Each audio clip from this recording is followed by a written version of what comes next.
こんにちは。早速 S22 を手に入れたのですが、問題が摘出しています。どのような問題があるか、一緒に見ていくことにしましょ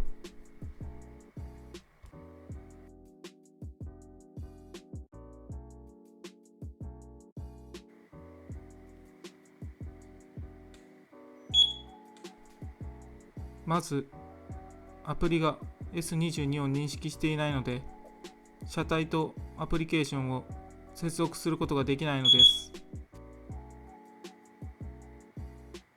他のキングソングの車両、例えば S18 のような車両は問題なくアプリケーションと接続することができます。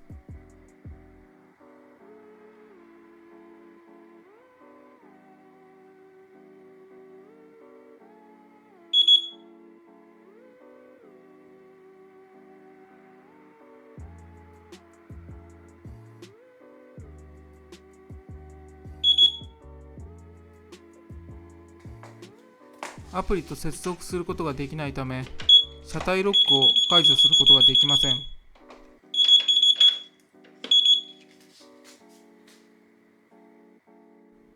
また、こちらは S22 専用の充電器ですが、使用数時間で壊れてしまいました。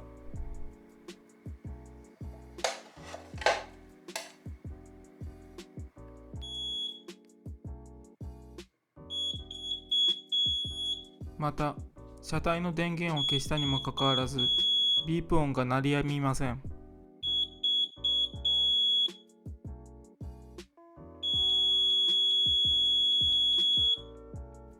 仕方がないので、バッテリーのコードを抜いて対処していました。